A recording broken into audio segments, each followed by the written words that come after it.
What's up? This is EJ Stewart. What if I drop 40 days, 40 nights? One, you can't do it. All you are your words. If there's anything you learned about me, I'm going to keep it 100 with you. Going to be a long 40 days this year. My skill shot will hold for your city for 40 days. Rest in peace to all my ops. You're the guy who can't finish a sandwich. You think you can go 40 days? This isn't normal! Oh, you're wrong, brother. I'm gonna go the distance. Let's go! Let's go is right. What's up? This is EJ Stewart. You are watching 40 Days and Counting with your boy EJ Stewart, where I do 2 live stream shows per day, or per week rather. Sorry about that. Used to the 40 Days and 40 Nights start. Once on Tuesdays at 6 p.m., once on Fridays at 8 a.m., and I'll start off rip. Apologies, not streaming live on Instagram. I had a little technical difficulty to start this show. I could have restarted, but I said I don't want to do that. I just want to get this ball rolling. So apologies. Folks, look for me on Instagram. Migrate over to YouTube or migrate over to X to find me. And we're going to have a fun, good old time here talking all things about the NFL draft last night, because it was a big night. There were some surprises. There were some aggressive moves made. So we got to discuss it all here on 40 Days and Count. Your boy EJ Stewart here. Again, we'll be talking plenty NFL draft. We'll be talking some NBA playoffs, both the Knicks and the Nuggets, in a little bit of a tough spot now. Both teams down 2-1 after dropping their first road game as a higher seed to the Hawks and to the T-Wolves respectively. We'll definitely get into plenty of that Knicks game. I have to record Orange and Blue Bloods later today, so we'll have a whole big Knicks breakdown on that, but we will certainly get some Knicks commentary on this show, 40 Days and Counting, along with other stuff happening over in the NBA playoffs. We also got a major development happening with what's going on with Mike Vrabel, who, as important as the NFL draft is to a lot of teams, he will not be around, at least not on Saturday. He is going on what he calls a important family weekend, where he will be now seeking counseling because of the story that has unfolded with him and these pictures that keep resurfacing with Diana Rossini. There were pictures obviously at the Arizona bar, and then he showed up earlier this week, said, hey, I need to make sure I'm accountable and understand that I didn't meet a certain standard. Really was very vague, didn't know what that meant. Then I talked about it just a couple days ago. I did a show on Wednesday this week instead of Tuesday, because Tuesday was my birthday. And then sure enough, of course, we get the midnight news dump. Thank goodness I'm a night owl and I was up to see it. But that Mike Vrabel was missing the draft. He tells Mike Reese, I got to miss the draft. I'm not going to be there on Saturday. I'll be there for Thursday and probably most of Friday, but I got to spend the weekend with my family and seek counseling.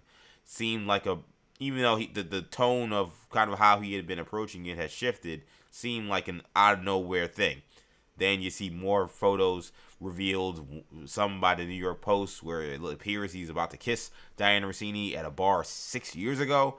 Then there were some photos revealed by TMZ. Now TMZ's getting into the fold, so there's a lot to get into with the Mike Vrabel situation. So we'll update that as well. We'll talk about that. We'll wrap the show this week because it's something I realized I missed. And I usually don't miss much. Ironically, what did I miss, right? But it's not that I missed it, because I know that it's happening, but I didn't talk about it on Wednesday. But I think I should end this week talking about this Drake album that's coming out. Iceman now has an official release date, so I'll give some thoughts on what to expect from that album and whether or not Drake can reclaim the throne as the top guy in hip-hop. So much to do. We got plenty of time this morning. We're not in a rush anywhere, but nonetheless, this is going to be a fun one again. This is your boy, EJ Stewart, streaming live with 40 Days and Counting on YouTube. If you're on YouTube watching, thanks to you, of course.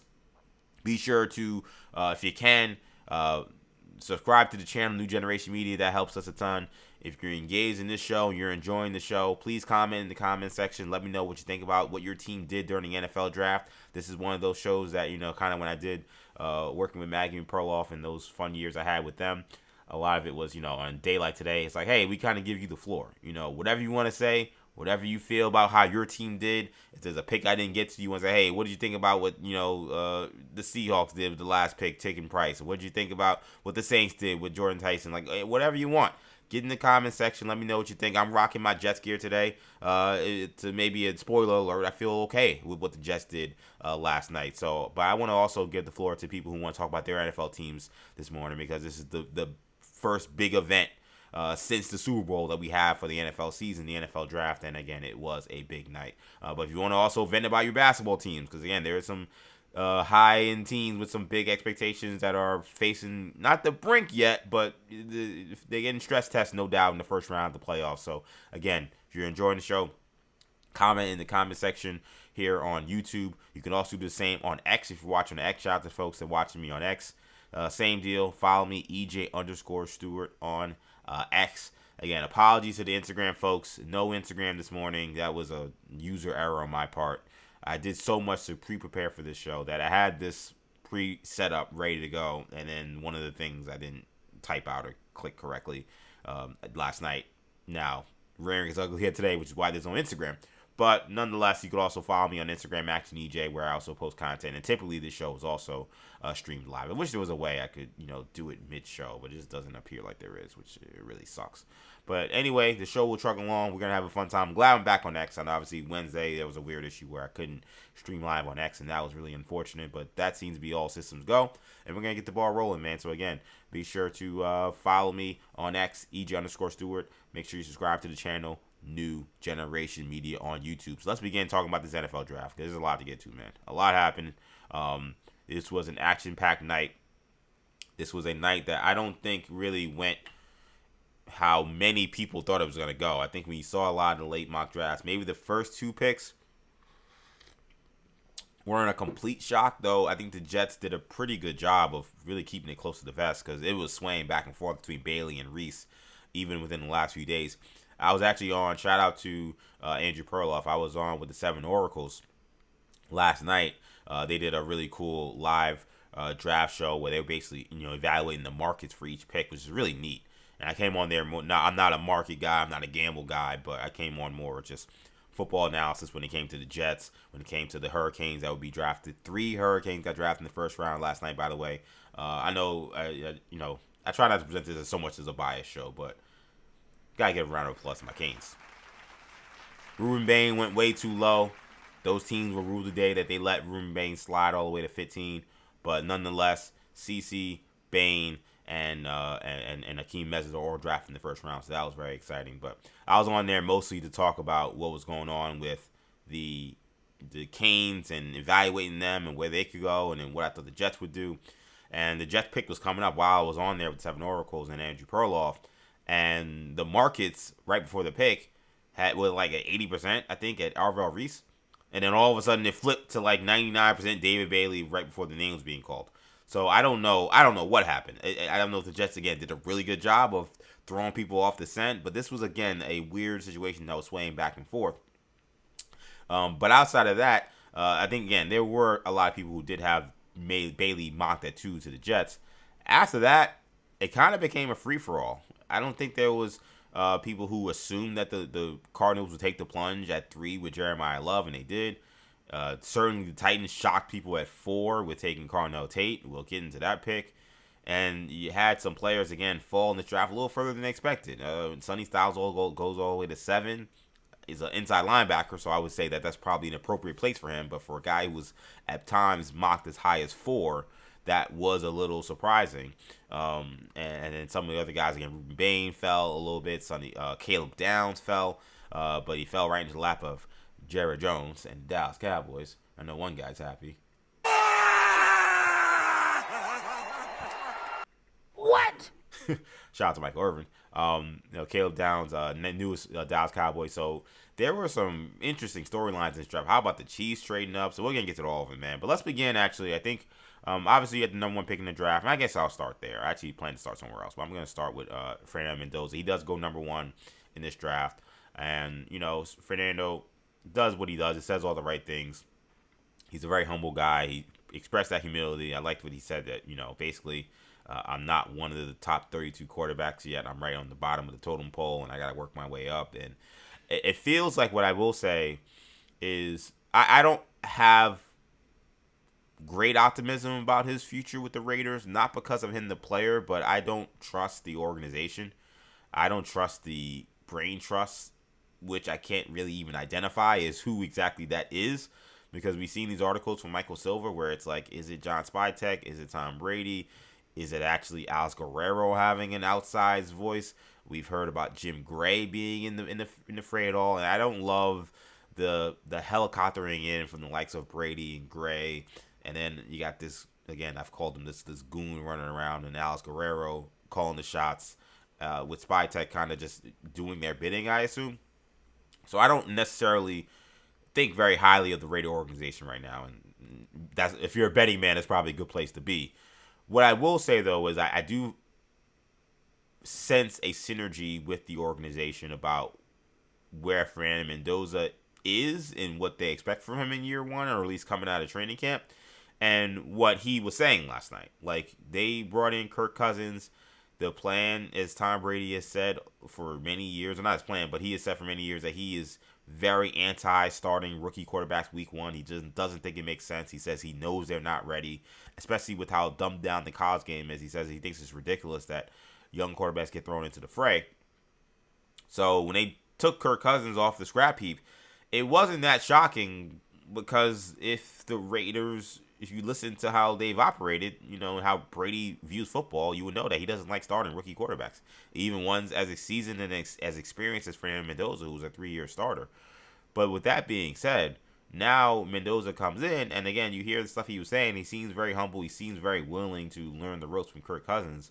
I think that is a good start. I think that is a good sign. Not that I thought Mendoza was going to cause all these problems, but I actually agree with Tom Brady. I actually agree with that thinking. I think there are too many number one pick or even just first round pick quarterbacks, sometimes even second round pick quarterbacks, who just because the team doesn't have anybody else that they're excited about and the guy's got a little bit of talent, they just throw guys out there who aren't ready. And I think there are many instances where guys, even got drafted number 1 or 2, could serve, sitting on the bench at least for half a season to just watch and learn and prepare and learn what it takes to be a starter. I do not understand this impetus to have to throw guys into the fire. And we've seen that too often. So, Rays haven't gotten a lot right since Tom Brady took over and became minority owner and is kind of leading the football operations, at least in his vision, even if he's not there day to day. I do think this approach for Fernando Mendoza I do like. So that is, I think, something to pay attention to. But there was no surprise there with him going number 1. I'll go back to where I planned to go, and I got to talk about my guys. The Jets, Jets, who I think had a good night. I really do. I think when you look back on this night for the Jets, I think we will say this could be the beginning of something, of a semblance of a talented roster. I think the Bailey pick at number 2 made the most sense for what the team is planning to do. I've been very high on Ruben Bain. I've told you I would draft him at 2. But once the team, made the shifts defensively and we learned that they're going to play a 3-4, that took him out of the equation in terms of an edge rusher being drafted really high. So now you're talking about a conversation between either Bailey or Arvell Reese. Those are the only two guys that made sense at that spot. And I preferred Bailey if that was going to be the comparison. That was going to be the two guys matched up against each other. Because to me, the Jets badly lack natural pass rushers. Will McDonald has been very up and down. He's a very bizarre player. There are games where he can rack up 3 sacks in the game, and then he can go 4 or 5 weeks where you don't even say his name. So he's a very hot and cold guy. He's also not a 3-down defensive lineman, so his value is kind of limited. They just brought in Joseph Osai. He's more of a journeyman kind of guy. I don't think that he's a guy that's going to pop as a star. One of the problems I think the Jets had over the last few years, but definitely last year, was their inability to get after the passer. And I think getting the guy who was a more natural pass rusher for this team, for the needs that they have, just made the most sense. I understand Arvell Reese's physical profile.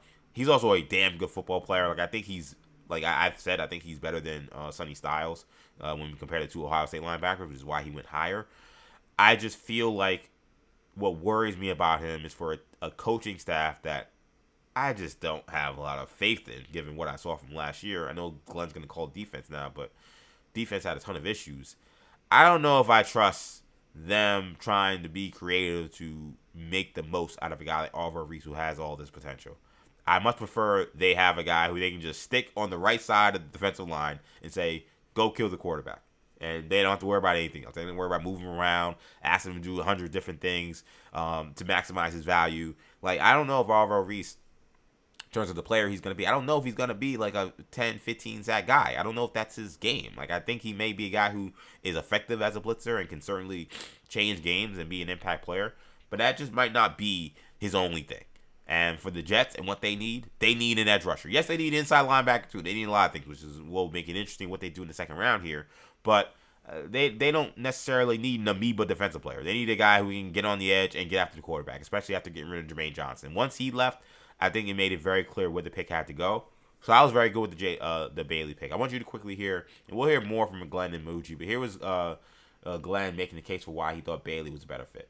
Both of those guys, because we're talking about those two guys, are really good players. Listen, Arvell's going to have a really good career in this league. But when you just continue to evaluate those guys, we just felt like Bailey fit us better.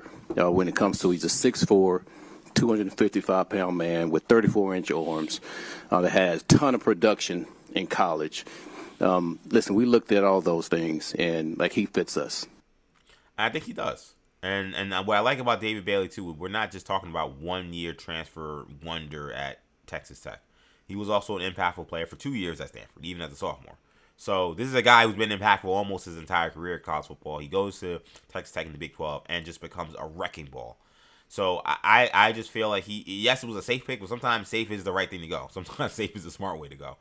And for where the Jets are, I thought David Bailey made the most sense for the guys they were considering. What came afterwards was a little surprising, I'll be honest. And some people weren't. I was actually surprised that so many people. I saw Braylon Edwards was on the money. I saw John Gruden was on the money, thinking the Jets would go with Sadiq, and they did.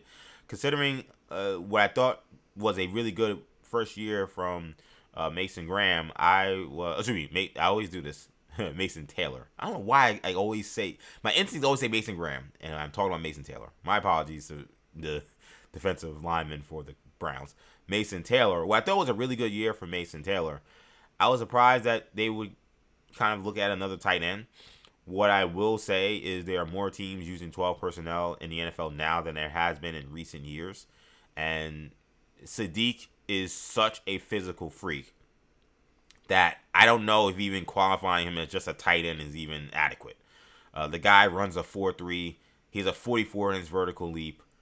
You can line him up, I think, almost anywhere. Now, he's a little raw, so it's not like he has the most like advanced route tree or anything like that, but his athleticism is so through the roof that I think the Jets don't necessarily, yes, he is a tight end, and yes, they'll play him as a traditional tight end in the 12 personnel situation, but I think the Jets will look at him in many different situations and not see him as just a guy that's a tight end. I think they could throw screens to him. I think they can do a lot of short game stuff with him and let him go. And what I think I'll get to why I wasn't sold on the pick initially, because I really like Mekhi Lemon. I thought the Eagles made a really shrewd move, getting up a couple of spots to make sure they can get Mekhi Lemon. The fact that the Lemon was on the phone with the Steelers, thinking he was about to be selected by them, only that the Eagles call him, hey buddy, actually you're not going West PA, you're going further east to play with the Birds. It's a crazy story. And of course it had happened to Lemon. Of course, one of the most oddball characters in this draft had one of the most oddball stories of the draft that was only fitting.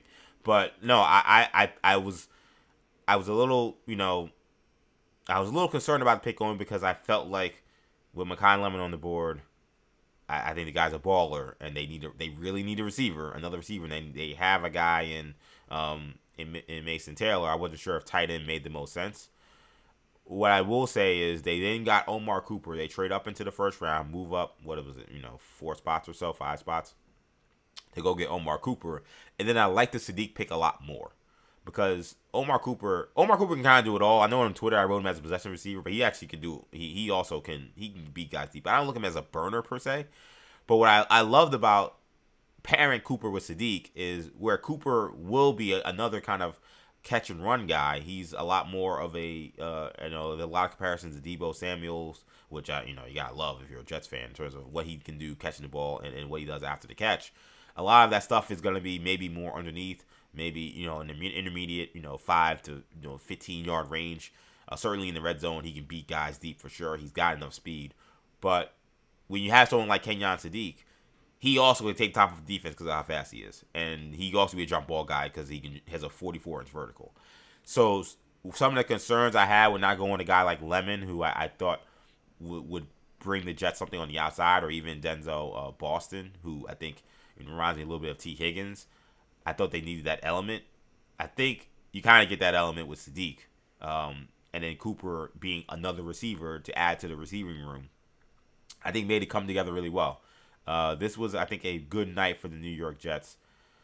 Will this be the coaching staff that is coaching this team and coaching these guys into the primes of their career? I don't think so. I said on the fan, I've said here that the way I viewed this team is this is Darren Muji drafting the players that will be ready to go, hopefully, for the next head coach and next coaching staff. But I do think if you are looking for more competitive Jets football and you are hoping for a season that's not going to be the absolute slop fest that it was this past season, the Jets got two offensive weapons that I think can help them right away. They got a pass rusher who I think will help them right away. So these are guys that will be out there. They will be making plays. I don't think they turn the team into a championship team or even a playoff team, but they are much needed weapons to an offense and a defense that badly needed. I thought this was a really, really good night for the New York Jets. Props to what we saw from Darren Muji. Props to Aaron Glenn. They both did a really good job. And speaking on the Sadiq pick real quick, I actually found it interesting how Darren Muji said it was actually a really easy choice. Sadiq was a player that obviously we studied, spent a lot of time on, and valued as an offensive weapon. And when he was there, it was really a no-brainer for us just to add another weapon to the offense. And Frank's got a great vision for the player and how we can use him in multiple ways and get in 12 personnel and do different things and just use him as another weapon and make it tough on the defense. Yeah, and I think that, again, we could say, oh, you got a tight end, but I just think the NFL is very different. And this guy's different, too. There's that. The NFL is different, and this guy is different. So you can't look at it and say, oh, we got a tight end. We don't need another tight end. It's like, NFL is different now. A lot of teams that need two tight ends out there. Obviously, the Bills have killed teams with Knox and Kincaid. We've seen, Raiders aren't that good, but you see Meyer and Bowers out there in Las Vegas. So there are plenty of examples of teams using two tight ends. Bears use a lot of two tight ends as well. So there's reason to make sense. Now, the Jets at second pick, that's going to be the interesting. I think they drafted around 44. Do you go linebacker? Because there are plenty of them out there. Anthony Hill is still on the board. I like Jacob Rodriguez from Texas Tech. He's on the board. Or do you go corner? Because they badly need cornerback help. I don't know if he's a guy for the Jets, because the Jets, I think, need some guys who can play on the outside. But I am just dying for the Jets to draft Keontae Scott from Miami. The guy is a missile. He's an awesome blitzer. For a Jet team that's going to be disguising a lot of their coverages and being a lot more multiple defensively, having this guy as a safety corner hybrid, I know maybe he doesn't necessarily fit a need, but I just think that he fits an attitude for how the Jets want to play defense and what they're trying to become if Aaron Glenn's able to keep his job. I love the player, and I hope that, and I know he's a Cane, but I'm just telling you as someone who watched him, he impressed me so much throughout this year that I feel like any team that gets him is going to be getting a special player. So some of the guys I look at and looking at this second round, what the Jets will do, but considering they had one of the worst defenses in the NFL, and quite frankly, one of the worst Jet defenses I've ever seen, I think this next pick in the second round will be defense. But I want to keep the ball moving, talk about some of these other teams that made some big moves. Let's go to the third pick, man. So Jeremiah Love, he get drafted 3 by the Arizona Cardinals. I'll be honest, I don't really understand this pick for the Cardinals. Now, they needed a running back. They needed some offensive pop because they have the makings of a decent offense. Like when you consider Marvin Harrison Jr., who was up and down last year, but had some good moments. And I think the hope is that you get him next to a coach like Mike LaFleur, who can maybe get the most out of him. That's where you would go. And then, of course, they got a star tight end in McBride. The running game, which was a staple for the Cardinals, really was lacking a lot last year once Connor got hurt. Love is a phenomenal talent, and I do think that Love playing for LaFleur, I think, will be fun to watch because LaFleur, I saw this with the Jets, he's a very good run game coordinator. I know he was offensive coordinator with the Rams. I'm not sure how much investment he had in the run game, but I thought some of the Jets' most exciting and most like complex and creative run fits that I had seen from them, not run fits, not the word, run game schemes that I had seen from them in the past few years. I would say LaFleur, I know there's not a lot to judge him against. But I thought LaFleur really always had a good handle on that. He did not have a good handle on figuring out Zach Wilson, but now I realize I don't think anyone could have. But he always schemed up some good running games. So I think Jeremiah Love, I'll do a hot take, I think he has a better first year than Ashton Jeanty had last year. I guess the problem that remains, which is going to continue to be the problem, is it doesn't make sense to draft a rookie running back this high when you have no infrastructure at quarterback and so many other issues. And that's the problem with the Cardinals pick, I think, is as much as we can say this guy is a stud, and I think he is, and how you can plug him in and he's going to start and be an impactful player. The clock just starts ticking almost immediately once that guy gets there in terms of what kind of value you're getting for him. The first 4 years is maybe rookie year, maybe it takes a little while, but year 2, year 3, year 4, man, that's when you're getting prime Jeremiah Love. Are the Cardinals in any position to maximize that value given how bad this team is? I don't know. I really don't. So it just feels like Saquon Barkley over again, where I think Jeremiah Love will go there. He's going to do some insane things. He's going to jump over people. He's going to be a star. And I just don't think he's going to win a lot. And I think that he'll end up probably being a great player on his second team. I don't know if the Cardinals, with the holes they have, whether it be offensive line, which maybe couldn't have been solved with the number 3 pick because there wasn't a guy, maybe you would take that high. But certainly some of the issues they have also had at cornerback. In the secondary, I just don't know if this was the best fit, but I think they took the best player available in their eyes, which is what Mike LaFleur said they were going to do. I want to see Jeremiah Love succeed, so I wish them all the best, but I just don't know if for them drafting a running back now was the right time. We're talking about Jacoby Brissett versus Gardner Minshew quarterback battle. Minshew's coming off a torn ACL. I mean, this is not going to be the most ideal situation, but I'm excited to see what he does. That was a little bit of a surprise, I think, when the Cardinals took the plunge on Love at 3. What was even a bigger surprise, and this to me struck me as a panic draft pick.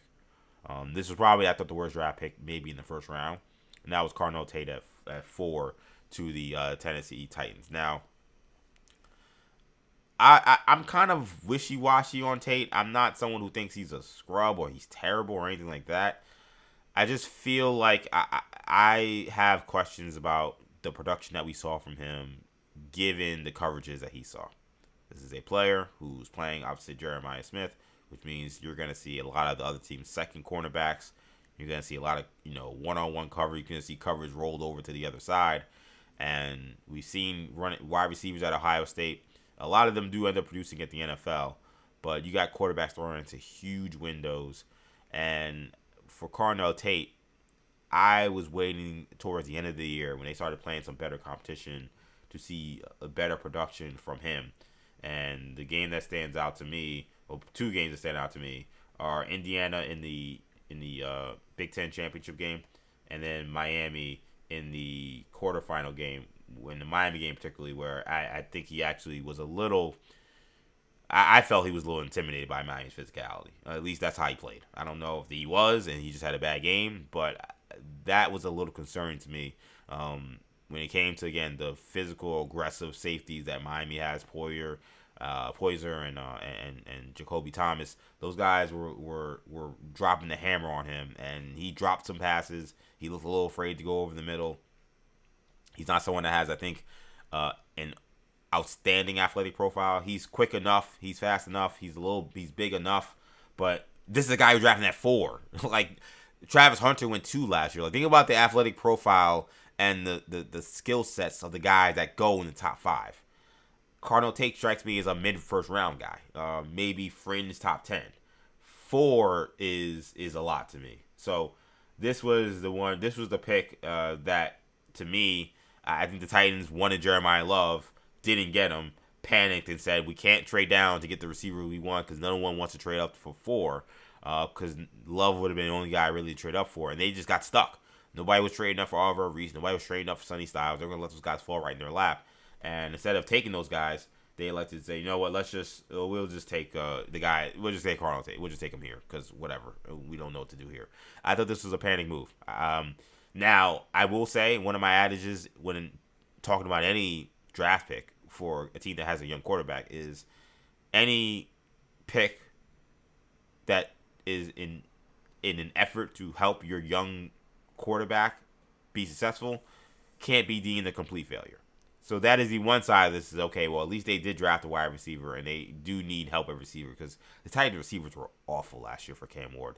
The amount of drop passes, terrible routes being run, those guys sucked.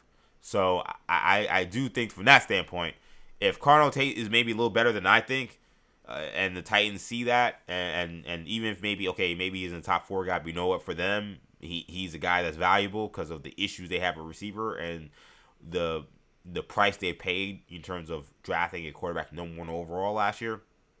That's probably the saving grace for this pick. But I did question taking Cardinal Tate that high. I just did not think at all he would go for, especially given the 40 times and the questions with that.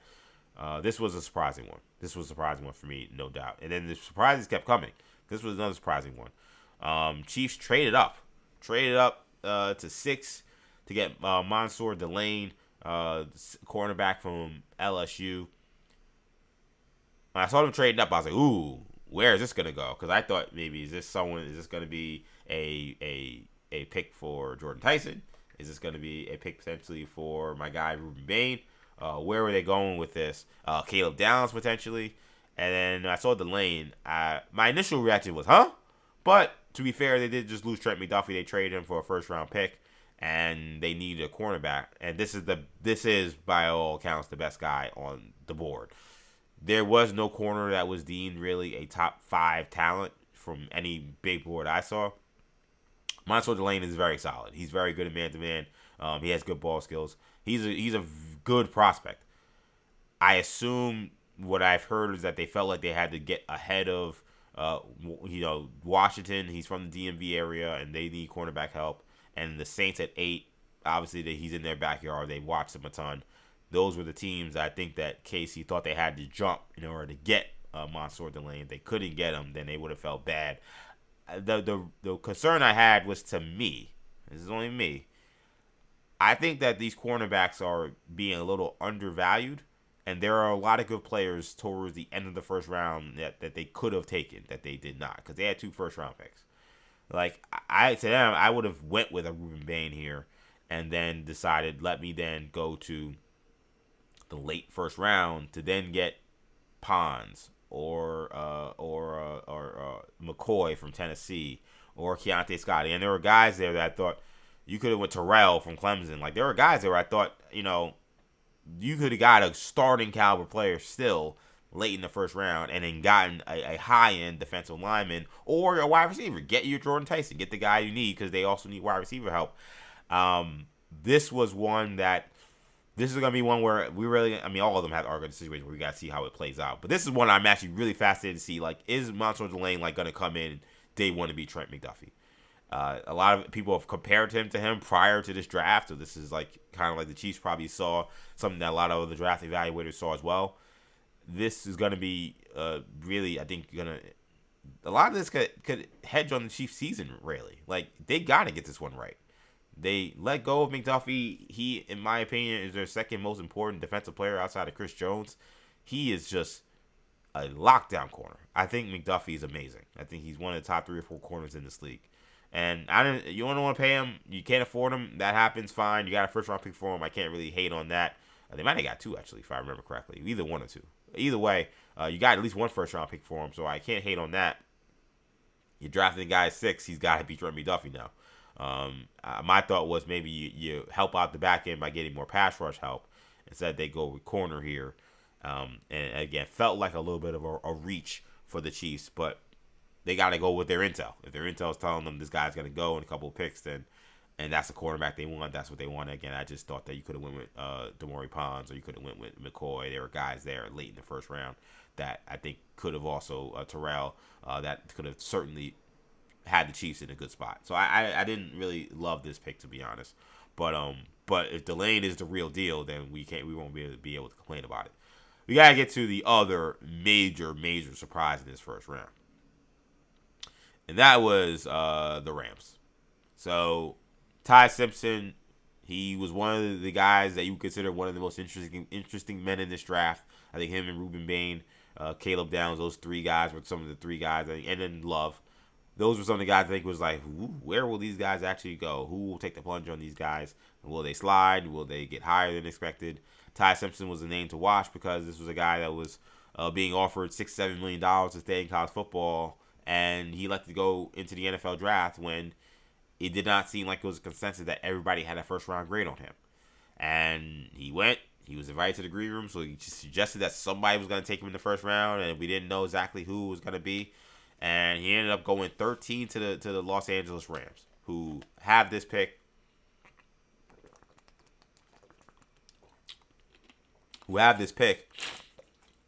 Because of the trade they made last year with the Falcons, where they traded out of the first round. It turned out not to be the worst trade in the world for the Falcons, although what I will say is we got to figure out what's going to happen with James Pierce. It actually seems like he might not do jail time or even have his charges, pursued. It looks like they're going to be dismissed as long as he does community service. So that's a big break for the young man and a big break for the Falcons for sure. And I hope he gets his life in order because those allegations against him were very disturbing in terms of the stalking and whatever was going on with him and Rahia Jackson. But anyway, the Rams had an opportunity here now, 2 first-round picks. One, they used on McDuffie. I thought that was a phenomenal trade. I'd do that trade 10 out of 10 times for them. But then you get to this pick here, and for the Rams, I guess the question you got to ask is, for a team that is on the cusp of winning a Super Bowl, they were right there. They're in the NFC title game. I thought that was a game that they got outplayed. I thought that the Seahawks looked like a much better team. I thought it was one of those games with the scores probably a little closer than the game indicated. I just thought the Seahawks they didn't dominate the Rams, but they were clearly the better team, and it never looked like they were going to lose the game. And that's the team you got to get through again next year, though we know NFL, this is a cyclical thing, and literally year to year, things can change on a dime. I just wonder, with Matthew Stafford at the end of his career, was it worth it to basically make a draft pick that will do nothing to make his life easier or help the team in terms of putting them in a position to win a Super Bowl next year? Because Ty Simpson is not helping them win a Super Bowl next year. Even if Stafford got hurt, I don't think Ty Simpson is coming in and the season's going to be saved. So that is just the question that you have. Now, for the Rams, the reality is they're a very good team. They're not a team you expect to be drafting in the top 15 as long as Matthew Stafford is healthy. That could be a little bit of a question mark because of his age and because of his injury history, but he's typically a very durable guy, or a guy who will just play through injury, even if he's hurt. It's just going to be the question that they're going to, I think, and it seems to be a point of contention maybe within the organization. I want you guys to hear some of this sound from Sean McVay, because I could only explain to you the body language. Obviously, I'm not going to play the video, but the body language during these questions about Ty Simpson was so defensive. And he did not seem like someone who was super thrilled about this pick. Now, maybe he's putting on a tough guy NFL act. Maybe there's a mind game that goes into, these NFL people, these NFL coaches, they're playing games within games within games. So I don't know what was going on. But I was surprised at his disposition when it came to talking about Ty Simpson. And it started almost immediately with him making a declaration about the pecking order in L.A. Here's Sean McVay. Let's make one thing clear. This is Matthew's team. And you get a chance to be able to address, the backup quarterback. We've got Stetson. We've talked about the importance of Jimmy. What? Jimmy Garoppolo? That guy might retire, apparently. So he's talking Stetson Bennett. He's talking Jimmy Garoppolo, who might retire, who might be on another team next year. I don't know. That was just stunning to me. That was how he started this thing when they asked him about Ty Simpson. Well, first of all, let's make one thing clear. This is Matthew's team. Everybody knows that. Nobody thinks Ty Simpson is challenging Matthew Stafford for this job. Matthew Stafford, as I've said, I don't think there's an athlete who has changed my opinion, who has changed my opinion on them throughout the course of their career more than Matthew Stafford has. And I've said it here on this show a ton when I was doing 40 Days and 40 Nights. I was someone who was a Matthew Stafford skeptic. I know he played on some terrible teams, but I also thought he played some gunslinger football, and I thought some of those numbers were a lot of looter and riot numbers.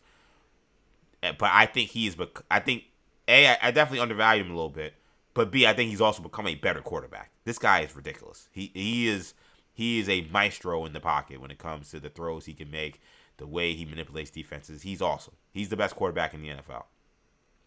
Nobody thinks that Ty Simpson is challenging him. So I don't know why you can hear the tone a little bit, but then you see his body language, almost the defiance in like him wanting to make this case that like, hey, listen, man, like you guys should know this is Matthew Stafford's team. I want you guys also to hear this because this probably comes off a little more contentious than even that soundbite, which was he was asked about whether or not he spoke to Stafford about it. He confirmed he did.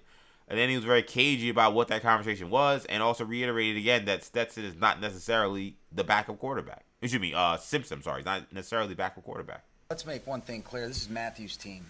And you get a chance to be able to address, the backup quarterback. We've got Stetson. We've talked about the importance of Jimmy.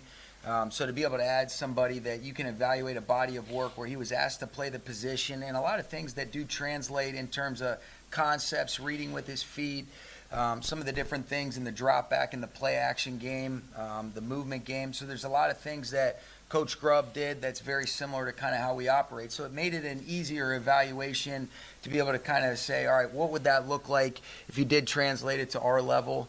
But there was a lot of players that we liked, and there was a lot of thought that kind of went into it. And that actually wasn't the soundbite I was trying to play, but you did get to hear a little bit more of him talking about like the plans and the fact that he did get to understand kind of what Simpson was seeing and the offense because he was familiar with Ryan Grubb because he was the offensive coordinator for the Seahawks the year prior.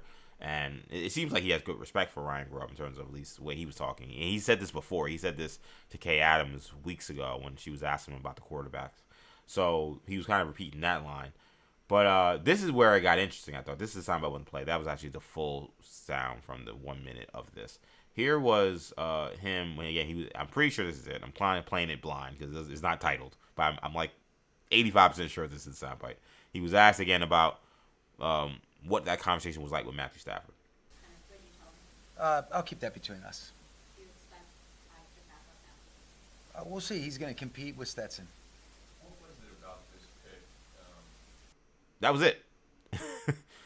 What was the conversation? I'll keep that to myself. What his expectation is that he will actually back up Matthew Stafford. We'll see. Actually, he's going to compete with Stetson.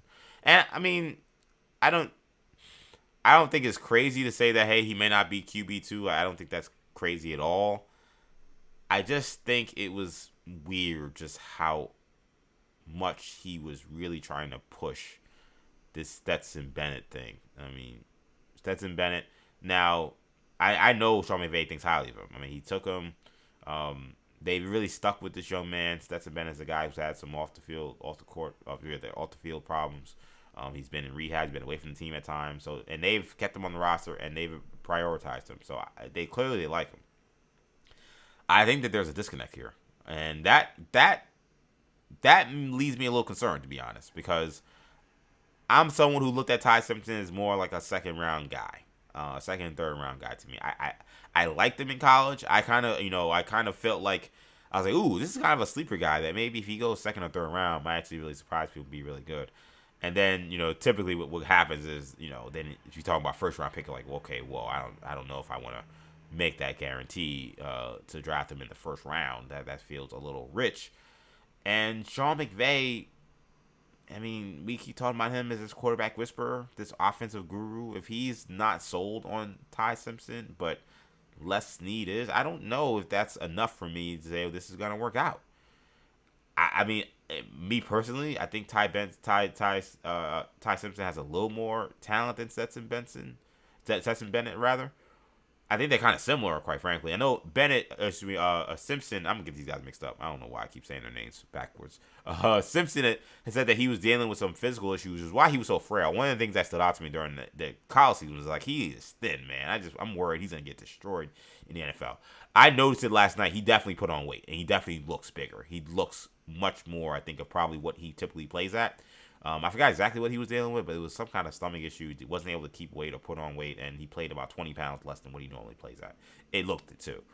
And so that's a better sign, because Bennett's the same way. Bennett, he was another guy. So I feel this guy going to get destroyed by NFL defensive lines. But to me, they're kind of similar players. I think Simpson has a little more talent.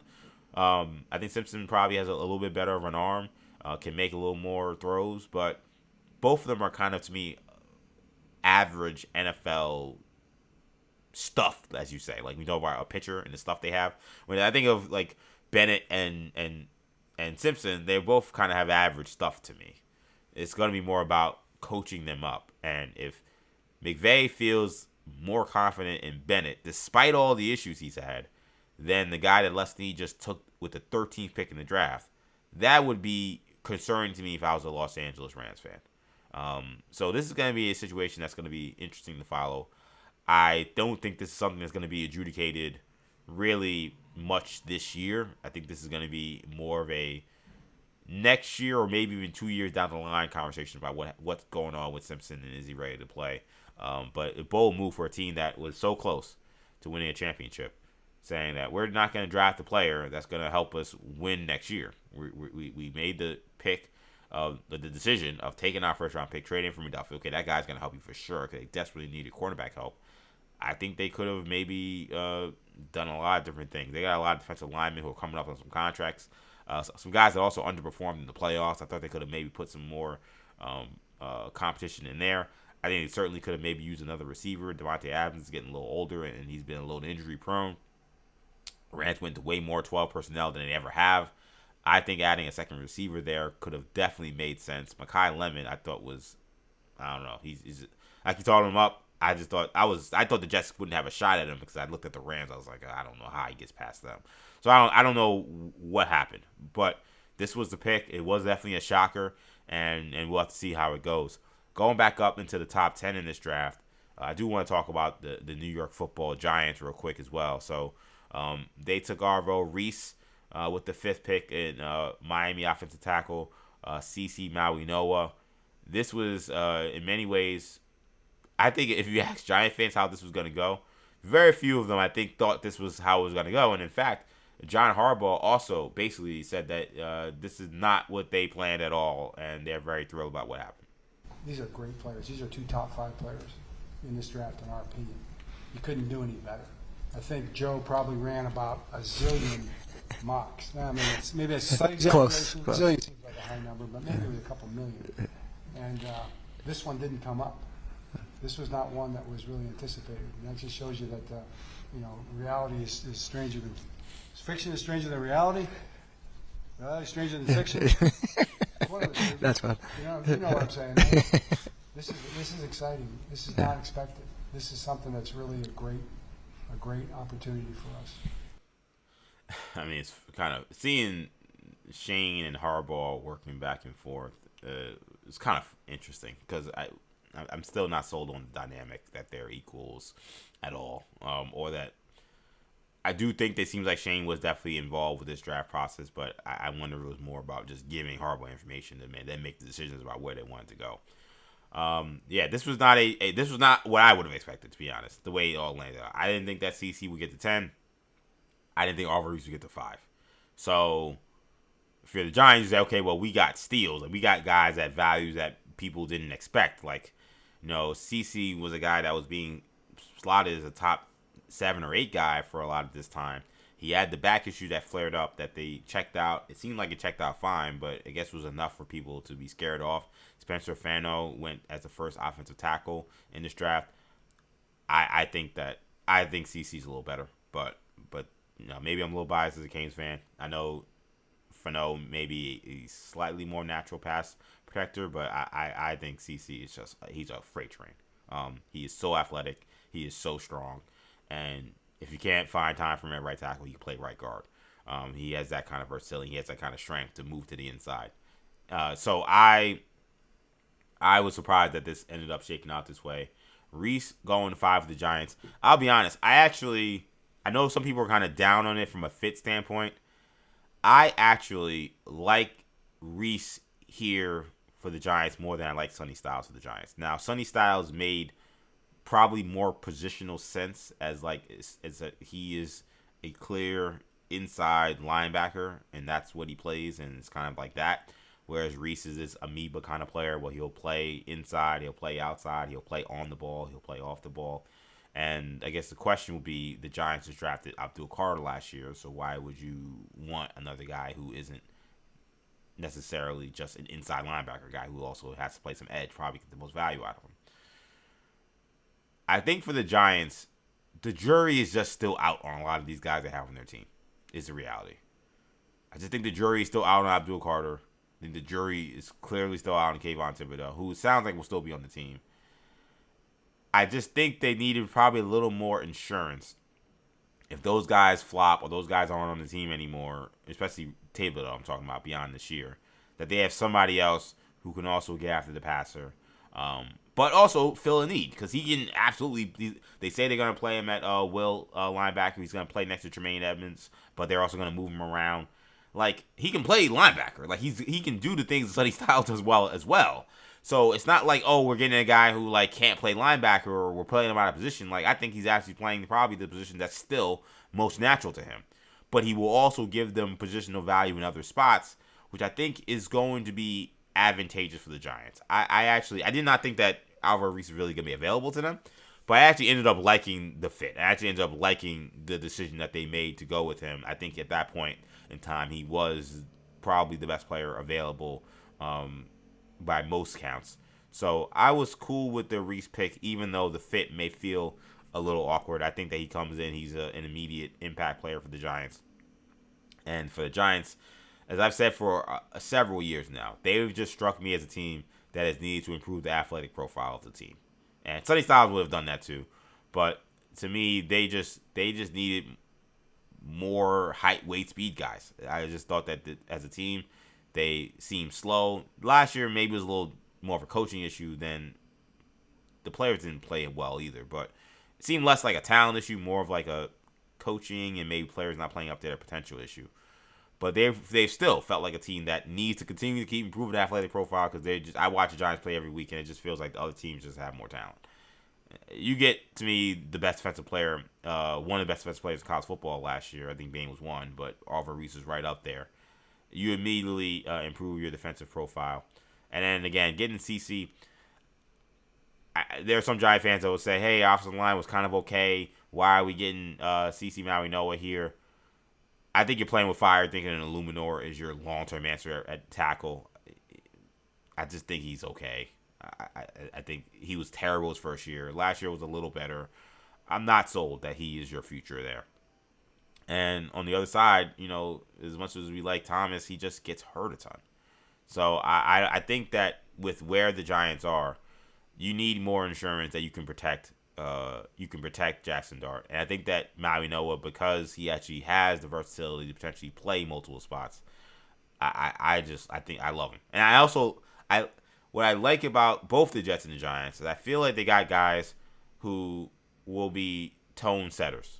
Like, I know what CC was for the Giants, and I mean for the Canes, and I know what Reese was for the Ohio State Buckeyes. Like, they need some guys that are going to set the tone, because they've had some professionalism issues with that team as well. These are, to me, players who come in, they're going to set the tone. They're going to be all about business. I want you guys to hear CC Maui Noah. He was so excited, but I think he was so excited, he was so nervous to try to explain him looking forward to playing with Jackson Dart when he was asked about what it means to become a New York Giant. I'm pumped. Words can't explain how much I'm feeling right now, but I just know I'm ready to go. Jackson Dart, gonna protect my ass off. I guarantee you that. I'm gonna do whatever I can, protect my ass off. Yeah, he don't even know. I'm taking my ass off. I'm like, well, you don't need to protect yourself. You need to protect the merchandise, which is the QB. Then he kind of got it right, but then he wasn't sure. He was all flustered. But shout out to CC. By the way, he had one of the best looks, by the way. Sunglasses, Uafala hanging off, black suit. I mean, he looked like a boss. Shout out to CC, man. I was really happy to see him have that moment. But no, I thought this was another good night I thought this was a good night for the Giants. I think both New York teams had a good night. I think you're gonna look at this and say, again, for the Giants, they do have their coach for the future. I don't know about the Jets, but But I think for both teams, you think you can say this was the night where things started to shift. This was the night where the talent on the team started to shift in terms of both teams. Jets maybe for a shorter period because, when they had Rodgers and all those big names, it felt like they had talent. They just were underperforming. The Giants, they've had a talent issue now for 10 years. I mean, it's been forever. I think when you look at the Giants, this is a talented football team. It felt like even when they were winning, they were kind of playing above their skis. This, I think, is the turn of the page for both teams potentially. Where you say, okay, they've been at a talent deficit for a lot of years. Here was the beginning. It's not the end. I think both these teams still have a little way to go. But here was the beginning of them getting out of the rut of at least having a talentless, rudderless roster. I think that is one thing you can feel good about for both teams. And the last thing I want to get to, man, before we get out of here with the draft, and we'll continue on talking about other stuff, it's Cowboys. Cowboys made some big moves. They traded up to get Caleb Downs, safety from Ohio State. They also then traded back with the second pick and got Malachi Lawrence, the edge from UCF.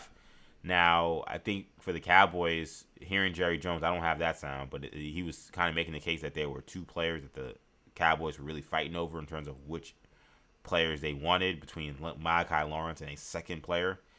It certainly sounds like the guy they were talking about was Ruben Bain. Now, to be clear, that would have required the Cowboys to have, unless they were going to trade up again to get ahead of Tampa Bay at 14, that would require the Cowboys to take Bain at 11 and then take someone else besides Caleb Downs at 15 or 20, whatever they drafted. I think 23 ended up being where they just took Malachi Lawrence. So, also, Jerry's kind of crazy. So, who knows what he's talking about. He don't know what he's talking about half the time. But that was the conversation. It seems like that was had. I love the Caleb Downs pick. If you weren't going to take Bain, I think Caleb Downs was going to be the guy that made a lot of sense. Cowboys defense is horrendous. They have some issues in the front seven. They have issue at linebacker. But I do feel like given the players that were available and trying to find the best guys that were still left on the board, Downs and Baines were the guys. And I think I'm very confident that both guys are going to be NFL stars. So I think it was basically, what do you want? Do you want a star safety? You want a star edge? Downs is probably the safer pick because he doesn't have like a glaring thing with the short arms that Bain has. There's a question maybe about, is taking the safety high a good decision? To be honest, I think 11 is right around where I think a premium safety should go. Like, I think when you get into top 5 range, maybe that's where you start to get worried about, like, am I taking a guy where the positional value isn't there? I think at 11, for a guy as good as Caleb Downs, I think that's fine. I think you say, listen, this guy could be a gold jacket guy. So, yes, he's a safety, but he could be a gold jacket guy. We're going to take the risk. And he's going to come and we can plug him in. He's going to help our team immediately. He's super smart. What I've always impressed with Downs is how well he scouted the other team. And maybe that's some good coaching, too. He got great coaching, obviously, Matt Patricia in his final year as DC at Ohio State. But I just feel like he always was the smartest guy on the field. He always seemed to position himself in the right places. He's a ball hawk. He has great ball skills. He's just a stud. And the Cowboys, I think, got a good one. The Lawrence pick is going to be the one that's going to be interesting because this is a guy who had a lot of production, but it was at UCF. And the production, while the volume was there, I felt like maybe the consistency was not. So now he goes to a team that desperately is still looking kind of for that replacement for Micah Parsons. Is he going to be this kind of guy? He did have 11 sacks last year playing at UCF, but again, I felt like in some ways it was like he bunched up sacks in some big games, some games against some lesser opponents, but against the better opponents, he seemed to kind of disappear. Like, he can put up 3 sacks. Now, Baylor's a decent team, but 3 sacks against Baylor, a sack and a half against NC State, 2 sacks against K-State. He was okay, but when he played against, the other teams in the Big 12, he wasn't quite as consistent. He didn't have a sack the last 3 games of the season, or he had 1 sack, last 3 games of the season, 2 in the last 4. So he seemed to kind of peter out a little bit. He had plenty of games where he didn't have really much of an impact. So Malachi Lawrence is going to be, I think, an interesting name to see. He went around, I think, probably where he was slotted, but I've heard kind of mixed bags in terms of where people feel about him in terms of being a first-round talent. So interesting to see what the Cowboys do, but they did address defense with those 2 picks, which is what they needed. I think this is going to be the year, I think, this year, where you really evaluate the Michael Parsons trade. Yeah, we evaluated it last year, but to be honest, the Cowboys had no chance to really improve the team and fix the defense after they lost Michael Parsons. Even the trade for Quentin Williams wasn't going to be enough. Like, you lose a guy that disruptive, you're just cooked. It's going to take a year's worth of draft picks to start to see if you're able to come out of that and revamp the defense in the image that they want. Now, run defense has been their huge issue. Downs is certainly good in the run game, but he is a safety. I don't think of Malachi Lawrence as like a run-stopping kind of guy, really. So I don't know if that's something that really helps them. But they did invest in the defense, which was important for the Cowboys. So, man, what a night! What a night for everybody, including the Dallas Cowboys, who, again, gotta feel at this point pretty good right now. We want that ass! But night 2 comes up tonight. I've said before, I kind of wish that there was more than one round. I still feel that way. Though I will say, shout out to the NFL draft. They made the right move cutting those 2 minutes to 8 minutes, man. 8 minutes for a pick. I felt like it was moving quick. So much so I think ESPN was maybe a little bit behind the ball when it came to, like, all right, show the highlight. All right, get the guy off the stage. You know, I know that's not them necessarily, but, like, you know, all right, let's move on from the guy on the stage. Let's talk about what's happening now with the next pick. Like, we got to keep it moving. Like, it seemed like even their, like, almost biological clocks of knowing how much time they had to stew on a player or on a storyline, they seemed to kind of be a step behind. I was going back and forth between that and the Knicks game, so I wasn't watching the whole thing. But that's what I saw, and then I saw some people online complaining about that. So, but I will say I did like the speed of it. Like, I liked that we weren't sitting around to the 10 full minutes. It seemed like a lot of teams, like, the time came up and they basically had to pick in immediately. Like, that's how we need to do this. Like, as a team, I remember as a kid, I mean, the first round would take forever because teams would just take whatever it was, 15 minutes, whatever it was. They just take the whole 15 minutes. You're like, yo, what is going on? This is crazy. So I thought that from that standpoint, it just moved a lot better, which I appreciated for sure. We got to get to some other NFL stories, and this one is one that is not going away. So Mike Vrabel, he is going to be absent for day 3 of the NFL draft. Now, that is rounds 4 through 7. I think you probably, as an organization, would be okay if the head coach is not there in theory, but it's the NFL draft. You want your head coach in every decision, you would think, or at least in the room. And he's not going to be there. Mike Vrabel spoke to the media yesterday, right before the draft, to address what he had told Mike Reese of ESPN the night prior, which is at midnight, that he was going to be missing the third day of the NFL draft to go to seek counseling. Again, kind of not specific exactly about what he was seeking counseling for or why he was seeking counseling, but again, spoke about how, you know, I need to do this for my family, and I didn't live up to my standard and all those different things. And then he kind of had a press conference where he then again had to speak about this and spoke again about not living up to a certain standard and feeling like he needed to, you know, do this for his family. In terms of when he'll come back, we don't really know. He's going to be gone. Now, it's obviously, you know, this is a time where, like, you know, you do this and then after that you don't really need to see him for a while. But it is still a weird time to not have your head coach around. And I guess to some degree, I want to say at least Vrabel spoke. He didn't just, like, exit out the back door, giving that statement to what's the name, to Reese, and then moving forward. That's fine.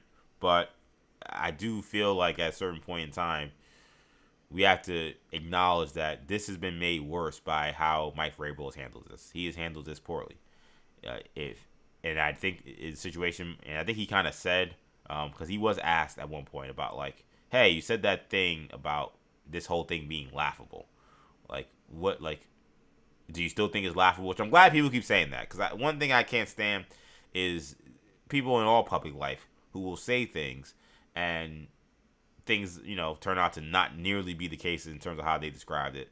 And they don't get their feet held to the fire and be told to stand 10 toes down on those words. We just kind of move forward. Again, that was an early statement that he put out there. And then he kind of didn't want to get into, he said, hey, listen, it's a private matter regarding that specific question. I'm like, what's private about you asking you if you still think it was laughable for people to think that there was anything going on? But whatever. But he did say that he would never want to be dismissive about kind of how the photos looked, and then again alluded to this kind of thing of like, I don't want to be dismissive, and especially given just the family situation, something along those lines. That he felt like it was important that he did or rather I'm reading it now. He said that some of that was an attempt to protect his family when he initially responded, which is why again I said that coaches, man, they're by nature dishonest. So you have to take a lot of what they say with a huge grain of salt. And in this case, I think it hurt Mike Vrabel. I think that instinct to lie really hurt him and made the situation a lot worse. It could have been to protect his family. I don't think that necessarily is probably wrong. It could have been the case also to try to protect Diana Rossini, who was going to be facing a lot of heat, and this is just a rough look, and it's becoming a lot harder to defend it in any way in terms of at least whether or not something happened. It just feels like something happened. But if he would have just came out, said, I made a terrible mistake, I crossed the line that I shouldn't have, I apologize to my team, apologize to my family, and I hope to just become a better man and move forward, this wouldn't be happening. I think in many ways, and I don't know who's leaking these photos, but it just feels like that initial statement and that defiance we saw from him and Diana has emboldened whoever has these pictures to keep dropping pictures. Because if he just says, hey, I messed up, I made a mistake, I did something I should not have done, and say it however you want to say it. I'm not saying you guys say, hey, I had an affair, but you want to say, hey, I was unfaithful or whatever you want to say that, get it over with, rip the Band-Aid off, and try to move forward. I don't know if we're doing this whole thing. I don't know if we're doing I gotta run and hide because there's more pictures coming out now, and now I gotta go seek counseling. And the fact that he had to step away so immediately tells me that I don't know if he was honest with the Patriots or with his family about this initially.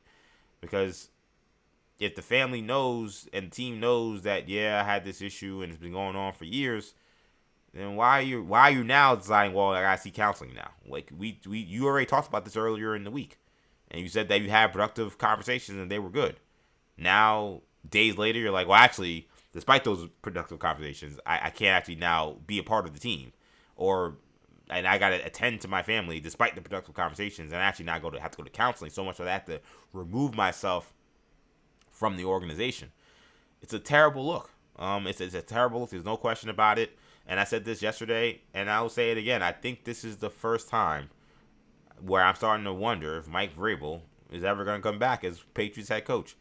I never could have imagined that. I've talked about this story now. This is the third time I've talked about this story. You heard me talk about it twice. I talked about it a ton, obviously, off air with my friends and different people. I thought there was no chance he was going to lose his job over this. I thought, listen, and I've said it, and I still feel the same way, that, like, at the end of the day, his job is not to be ethical. In fact, oftentimes they're encouraged not to be ethical as NFL head coaches and not tell the truth and lie and all those different things. So I didn't sit here and feel like, wow, what no one, and at least I don't condone if he was cheating on his wife, if that's what was happening. Well, that's not something I would condone or I would welcome or like say that, oh, I'm happy he did it, or like I don't care. Like I think that shows poor judgment because of the situation you're putting yourself in, and just all around just kind of like a scumbag move just in general. I, at the same time, felt like at the end of the day, like, NFL is a place where there are plenty of amazing people. I don't like to do the thing like, oh, because people say, oh, the NFL is a bunch of knuckleheads and criminals. They do that stuff, and I don't like the connotations. I don't like the tone. I don't like to do that thing. There are plenty of amazing people who work in the NFL, who are family men, who, some of them, they're God-fearing men, they're religious, and because of that, they live a certain life. Some people are just good people, and just good-natured people, and just that's it. So sometimes we do this thing, oh, you don't know the criminals and the people that are in the NFL circle. Some of these guys are just good guys. And yeah, maybe you lie about a guy's injury report or whatever, but they're not stepping out on your wife or anything like that. So I don't want to do that thing. But what I will say is I think the reality is just with humans, that if we start to say, okay, we're going to start the line at, infidelities making you unfit to be a head coach, I just think that that would be silly. I think there would be other people. I'm not saying a lot. I don't know how many, but there would be other people who would not be NFL head coaches. Bill Belichick would have never been an NFL head coach if that was the case, according to people, allegations and divorce hearings and all those different things that we've seen from his life. So I never felt that this was really going to put him at risk for his job. But I thought it was embarrassing. But the way in which, again, there was no forthrightness to this, and what it feels like is this never-ending rabbit hole that we keep digging ourselves into to learn more about what this relationship was like, allegedly. That is where I'm like, oh man, what else could come out? Like, what else could we see? How intimate are these photos that are appearing that we're going to see more of? Because we saw the first photos, again, that were certainly cozy, I think is the best way to put it.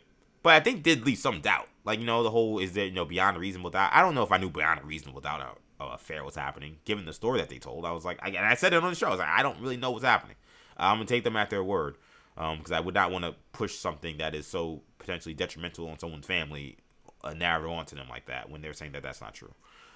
But, as we get deeper into this rabbit hole, again, now we're seeing this picture that was posted by the New York Post yesterday where he's in a bar and they're sitting extremely close, way closer than I would ever feel comfortable as someone who's in a committed relationship sitting next to a woman.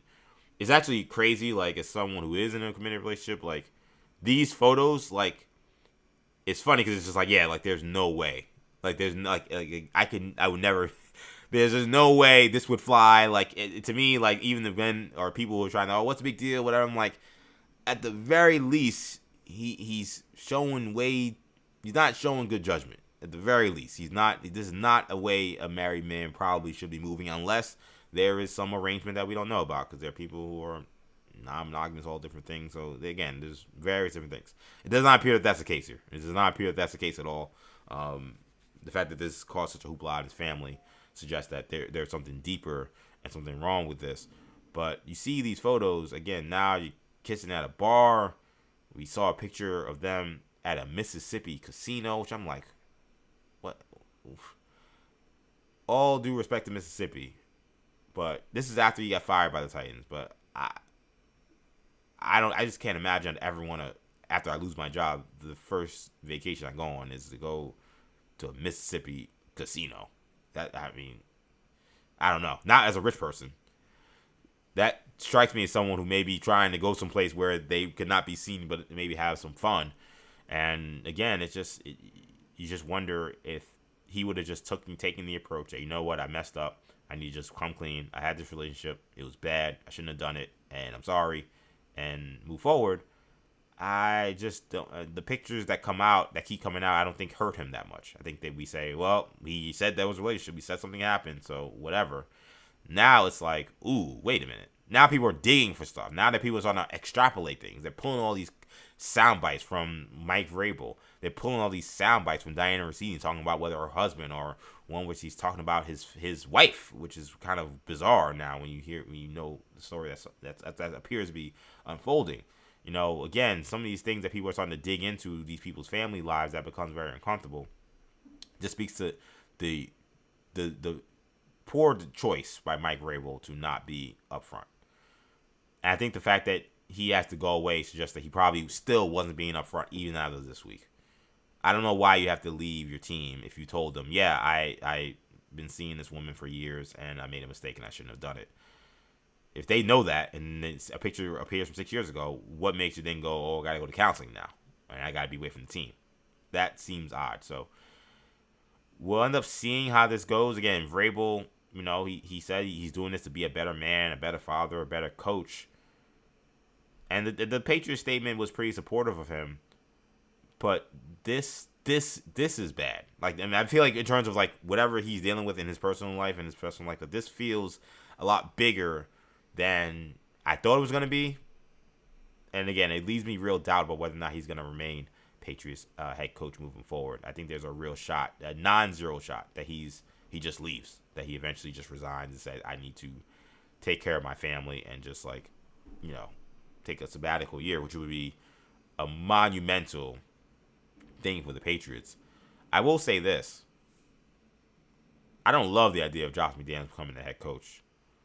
But the fact that they do have a former head coach on their staff who may be the only team that would ever hire him again as a head coach, I also think it may make it a little easier for the Patriots. As hard as it would be to let go of a coach that just took you to the Super Bowl, I think for all the teams and situations, it may be a little easier for them to say, you know what, man, like, yeah, we're gonna move on. Or he could say, hey, listen, you got McDaniels there. Let him coach the team. I gotta go figure this out. Or again, it could be a situation where he takes a leave of absence, where maybe he's still the head coach, but maybe he's kind of away from the team while he figures out whatever he's got to figure out. But I can't believe how this is all shaking out. I never would have expected that we'd be talking about this still. I think he deserves a lot of blame for that. Honestly, would have got him. It would have been painful and it would have been tough, but he made the decision. Like, there's a quote from old Madden game from Charles Davis doing commentary, and he talks about throwing the flag, and players will be like, oh, how can you throw the flag there? And it's like the rest will tell you, listen, man, you made the foul, like you forced my hand. Like a lot of these things, like in terms of like, okay, like if I would have done this, like I did this to protect my family. It's like, well, yeah, well now you're dealing with the pain of that, and had you just now because you made the foul of lying. Now you're dealing with all the repercussions that come with lying, and people are like, well, can't we just let this go? Can't we just move on? It's like, no, he's opened up this rabbit hole that has allowed for more stories and more details for this to come out. It definitely is a disaster class when it comes to crisis management. If there was any counsel he was taking in terms of just dealing with this crisis early on, those people need to be fired if he was listening to them. Because the flat out denial was crazy. Knowing what we now know it's insane. There's no way there's those people too high profile for that there not to be a bigger rabbit hole to dig deep under. And once you start in thinking about just the nature of the pictures, once you start seeing like pictures taken that you don't know where this person is coming from, the idea I would have is like, listen, I don't know what this person has. I don't know if there's more. I don't know if I'm being stalked. Like, I don't know what's going on. The better situation at that point in time is that I need you to just come forward with, as bad as it is, this is what it is. And again, you don't got to say all the gory details. You don't have to do all that. But put it in plain speak of what happened. And then move on, because if you hedge or you say, well, I did this, and then you say, maybe I can kind of keep all these things at once, when they're taking pictures you don't know about, that's where I think it gets a little tricky, man. So we'll see how this goes. But he's away from the team for now, or at least he will be by Saturday. I just feel like in a month or two from now, if you see a headline, Mike Vrabel steps down as Patriots head coach, it would have shocked me last week. It would not shock me now. I'm being real. We're gonna move on from the NFL. Again, you want to get in, you want to talk about what happened with the NFL draft, how your team did. You want to get in and want to talk about what's been going on with the Mike Vrabel situation. If you want to hear from you can get into the comment section if you want. Again, this is 40 Days and Counting. Your boy EJ Stewart, streaming live in multiple spots, including on YouTube. New Generation Media is the page on YouTube. While you're there, be sure to do me a favor, if you can. Subscribe to the channel. Give this video a like. And of course, jump in the comment section if you can as well. All those things are appreciative. And you can also watch the show currently on X. EJ_Stewart is where I'm streaming live on X. Shout out to the folks that watch me on X. No Instagram today, and that's my bad. That's a user error issue. I had the choice of whether or not I wanted to restart it and then do all the work to get it up, or if I just went with it. I said, let's just go. I don't want to delay this anymore. So, unfortunately, no Instagram today. There will be Instagram when I come back on Tuesday Tuesday evening rather, and do the show then. We'll have everything all squared to go. But X, EJ_Stewart, make sure you follow me. Instagram, YouTube, New Generation Media is where we're streaming live. Again, like this video, comment in the comment section, subscribe to the channel. All those things help. And while I'm not on Instagram, make sure you follow me on Instagram right now. Action EJ is where you'll find me on Instagram and also on TikTok. I want to shift gears here and get to the NBA real quick. Bad night for some number 3 seeds last night. Both 3 seeds go down the road. They go down their series 2-1. Knicks lost a game by 1 point last night to the Atlanta Hawks. It was a game that they trailed for the majority of the game. They took a late lead in the last minute of the quarter, going up 3, and somehow found a way to lose the game in regulation. The Nuggets, meanwhile, really never were quite in it with the Timberwolves, who were able to kind of take a stranglehold in that series. They go now up 2-1 in that series. Both of these teams, I believe, are in a significant deal of trouble. I'll start with my beloved New York Knicks. This is a series that I did not think at all was going to be competitive, and I was dead wrong. I always tell people I'm not, I keep it 100 on any show I do. Anytime I step to a mic, and I always say this is the most authentic version of EJ. So you're never gonna catch me being one of these I making excuses or whatever. I got it wrong. I thought this would be a Knicks in 5. I thought the Knicks would play competitive games, but I thought overall they would control the series. It does not feel like a series that is in their control any longer. They controlled it for 7 quarters, and now they have lost complete control of this series as the Hawks, in my opinion, last night really, again, dominated the action for, I think, a good 3 quarters. Knicks, at one point, looked like they were ready to get blown out. It was a strong end to the first half that allowed them to stay afloat. But I think the Knicks have a couple of problems. Number one, it feels like their coach is overwhelmed. And that is a extremely concerning sign. Another thing that I would have to say I got wrong. I don't know if Tom Thibodeau beats this team, but I don't think Tom Thibodeau coaches a series this bad the way Mike Brown is. I'm just being real. I think that Mike Brown's rotations have been bizarre. He, once again, has decided to go certain nights. This game 3, starting the fourth quarter with Cat and Brunson on the bench. He started with a lineup that was completely bizarre that had Alvarado out there. It was a line that hadn't played all year. It was like Alvarado with Shamet, Mitch. No, Mitch didn't play, so it wasn't even Mitch. It was a small lineup. It was Anunoby, Shamet, Deuce. I don't know, maybe it was McKelbridge. I don't remember who the 4-man was, or maybe it was Josh Hart. It was a line that had no minutes together.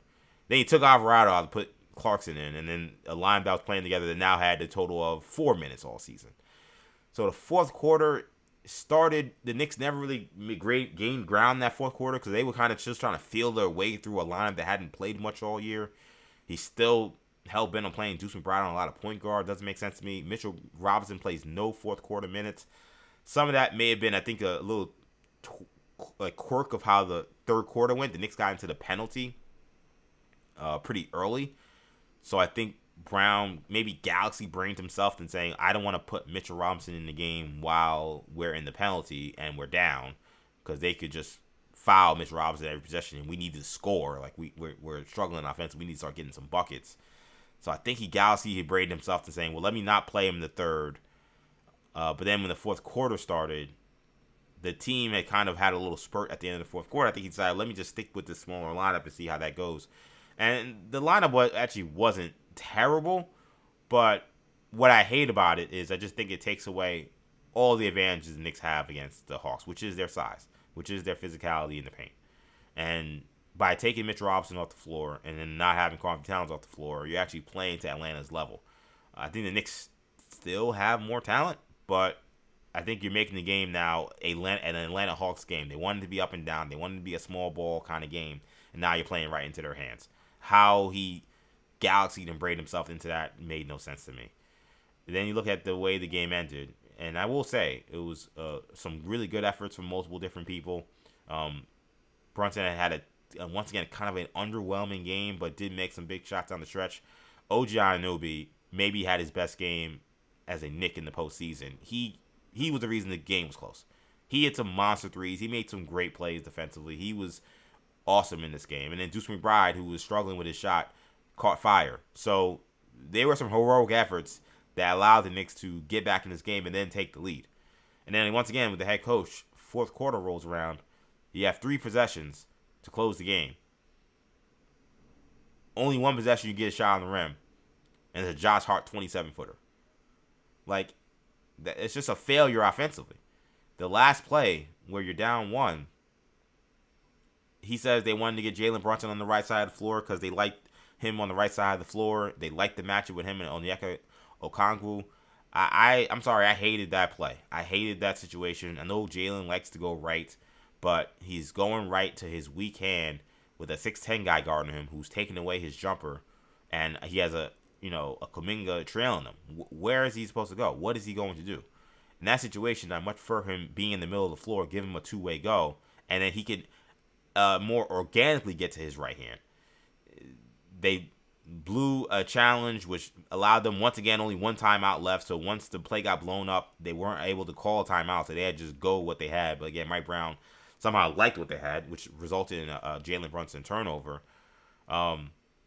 He's doing a terrible job. I'm sorry. He's coaching a really bad series. This is a series that, in theory, they should be up maybe 3-0, and now they're down 2-1. And what concerns me about basketball and concerns me about a playoff series is every game is different, but the confidence roll can definitely wane and come back and roll into games.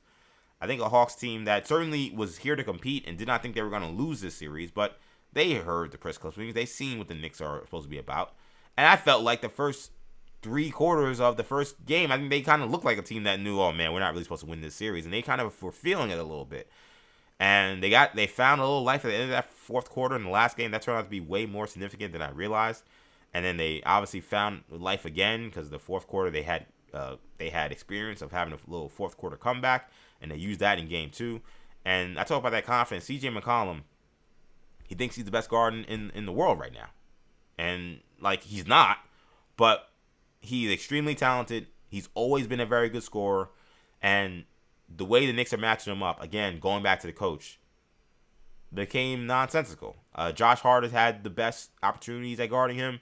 The last play for the go-ahead shot, you're putting Deuce McBride on him, Deuce McBride's a good defender, but CJ McCollum has had his way with Deuce McBride. Deuce McBride is short. McCollum has problems with guys with length, and he's able to shoot over him and get his shot and get to, despite McBride's quickness, he has the crafty handle to get to wherever spot he wanted. So he got a great draw up from Quinn Snyder, got an easy look, and he drills a shot, and now the Knicks are down 1.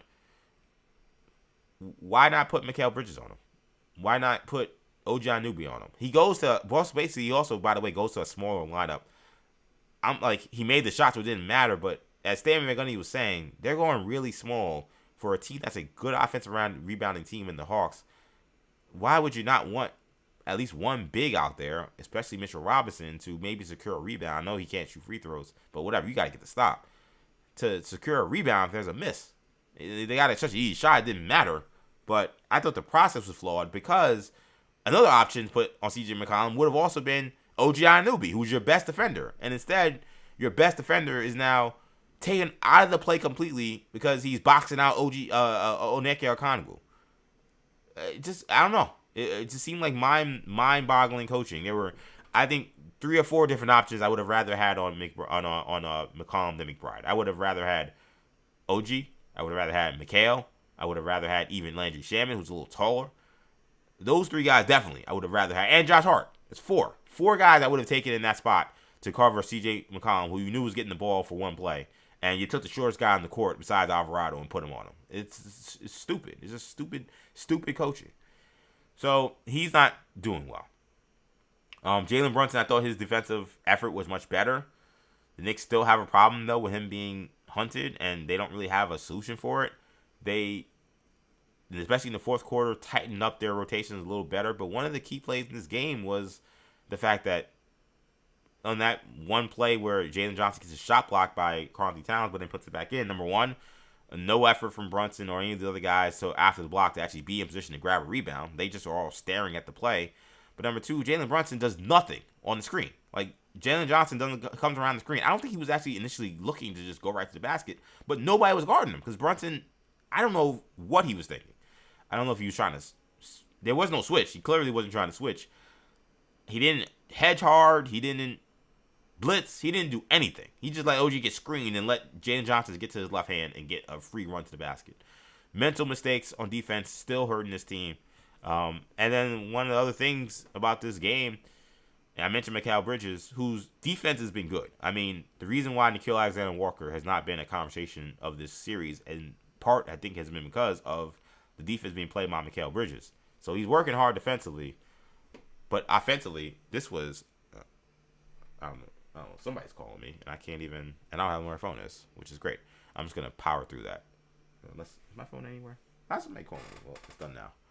Somebody was trying to call me during the show, which is crazy. But anyway, no, like, despite the defense, which has been good, and then Nickeil Alexander-Walker hasn't been a huge player in the series because of his defense, 0 points in a very important playoff game for a guy who you traded 5 picks for is pathetic.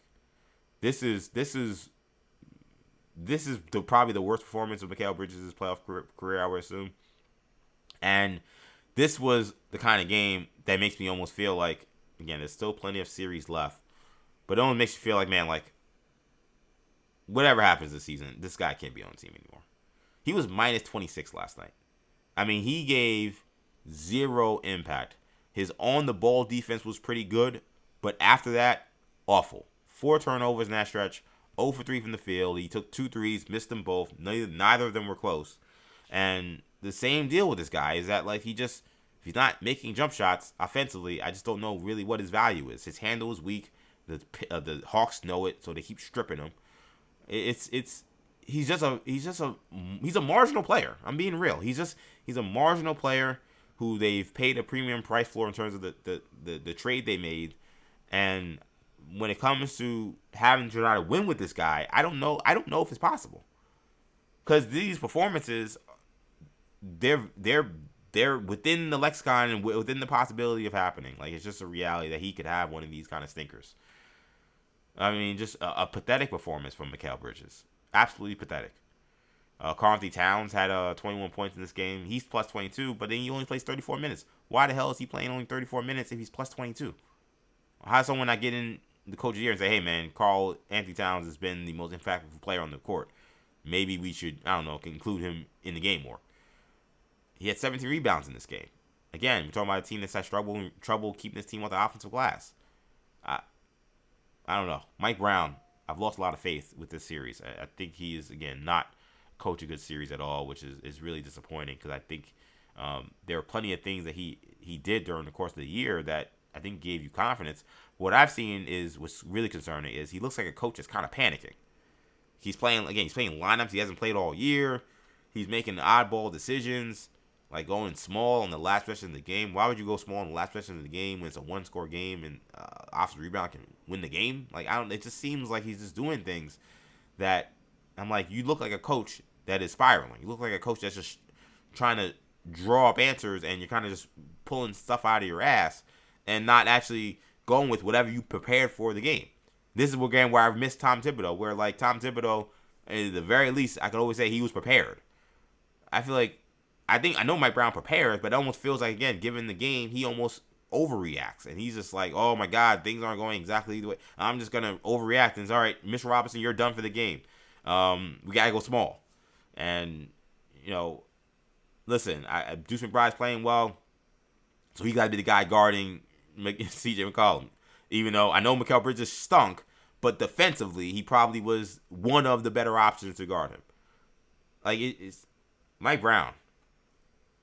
I mean, if he loses the series, he's getting fired. There's no doubt about that. If he loses the series, he's getting fired. He's done. And the coaching has been so bad, I think there are changes to the roster that will happen. But I still wonder if the changes are even as drastic as we expect, or if the coach will just wear it. Because this has been such a bad performance by him. I could see a scenario where Leon and the front office tried to spin it as, listen, man, we got the coaching thing wrong. He wasn't any good. A better coach has us in a better position, and we're going to give another coach, maybe without Mikal Bridges, or maybe without Karl-Anthony Towns, maybe without one of these guys. We'll change the furniture a little bit, but we're going to give another coach another crack at this because we just failed with this guy. He wasn't the right guy. That's how bad this showing has been for Mike Brown so far in this series. And quickly on the Denver Nuggets, who again they lost last night. They were again not in it against the Minnesota Timberwolves. Nikola Jokic had a stinker for himself. He was minus 21 in the game. He shot 7 for 26. He had 27 points, but it was not efficient at all. He only had 3 assists, which is crazy for him. This is a guy who is a walking triple-double. We got to put some respect on Rudy Gobert's name. He is doing an awesome job with Nikola Jokic in this series. And that has not been the case in the past.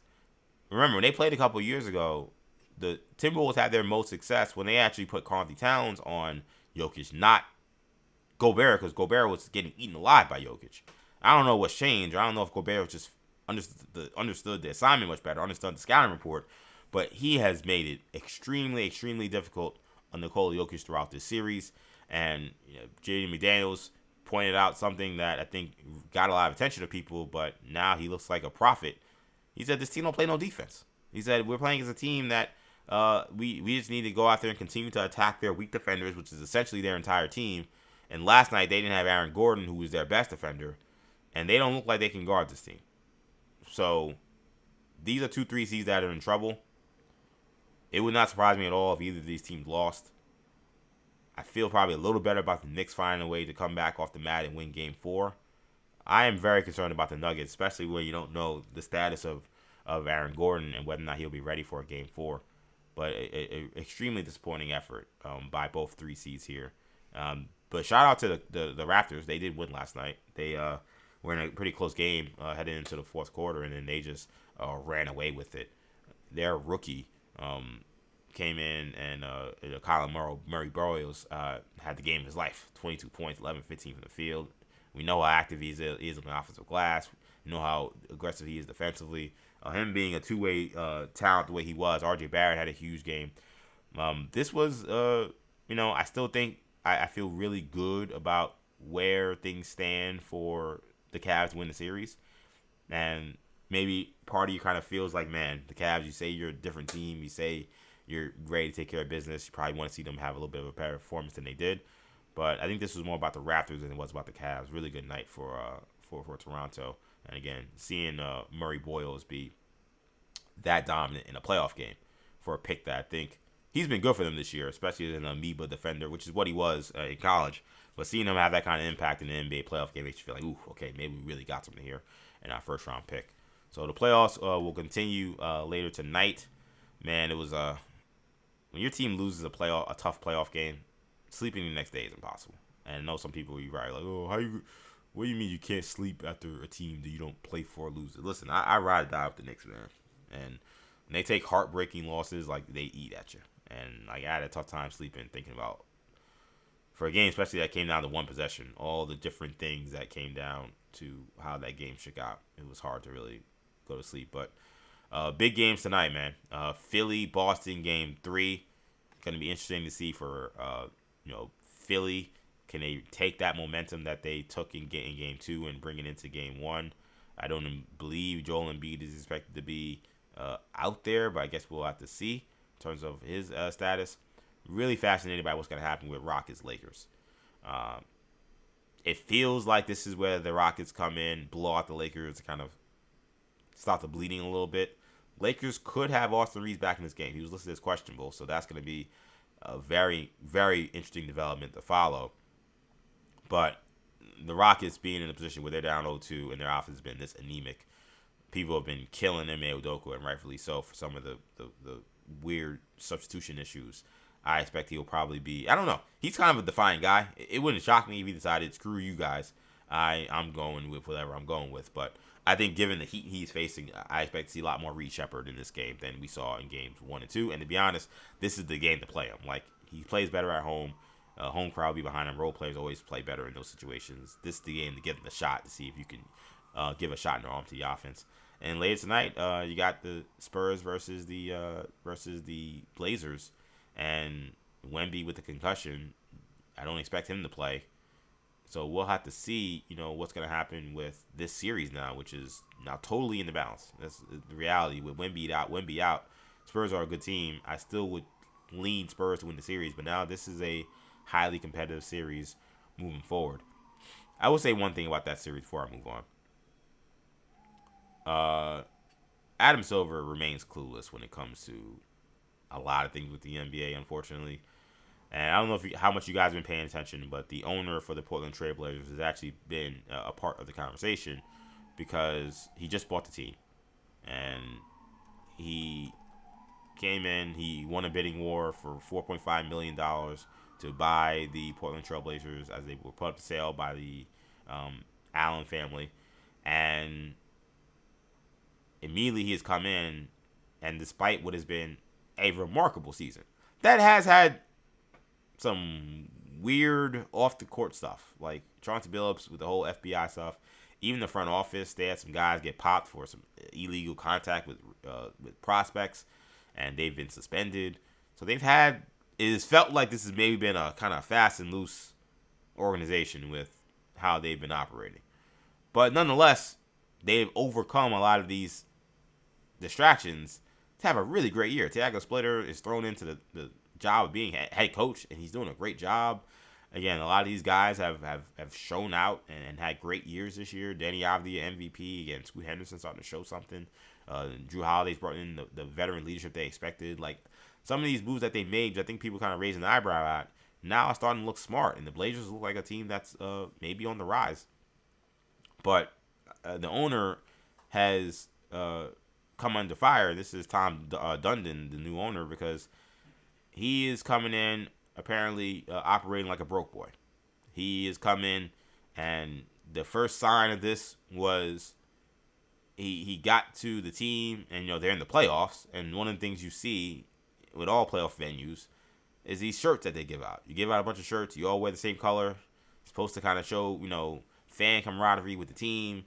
Also maybe intimidate the other team by seeing a sea of red or sea of white or sea of whatever. And just add a different element and different atmosphere to the playoffs to show this is different than the regular season.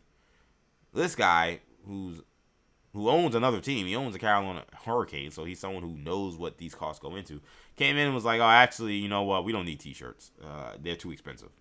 T-shirts? Yes, I know you're buying 10,000 of them, but how expensive could T-shirts be for a guy who's a billionaire? No T-shirts to give out. Just show up as is, and we're going to deal with that. He slimmed down the travel accommodations for the team. And what's also has happened is they've been looking for a head coach, which also seemed weird because seems like you got your guy. Tiago Splitter's done a really good job. So okay, do a quote unquote search, but what are you really doing a search for? Well, apparently this search is being really aggressive because the reality is this owner doesn't want to pay what would be average salary for an NBA head coach.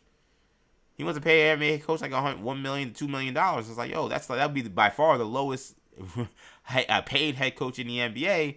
And Tiago Splitter is like, yo, that's basically assistant coach money. Why would I stay here for that? And I just showed that I could take a team to the playoffs. So they might not be able to even retain their head coach because he's being too cheap. A guy who's an assistant currently. So Adam Silver, he was asked about this, and it was good. I'm glad someone did ask about this. Was on part of my take. And he basically defends him, saying, oh, listen, this was the quote. People are starting to say he's not really willing to spend the money. Remember, this is a guy who won a bidding war.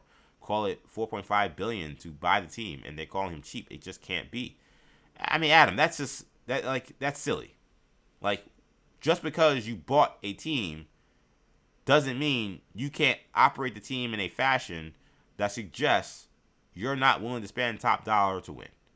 He called it, he has a scrappy approach, he kept calling it. I don't know what that's supposed to mean. Jerry Reinsdorf has been an NBA owner for all these years. And we have known that despite him being the owner for the Bulls, he is cheap. We have seen other different owners in sports who have definitely expressed a profit overall attitude that has hurt their franchises, which is what appears Tom Dundon has begun. And what I feel like is this was Silver in many ways deciding to hey, let me defend this guy because the league had to approve this. The league approved this guy to become the team owner.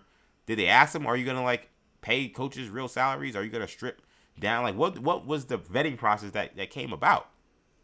And that is led by Adam Silver. He's the guy that's a point person for that.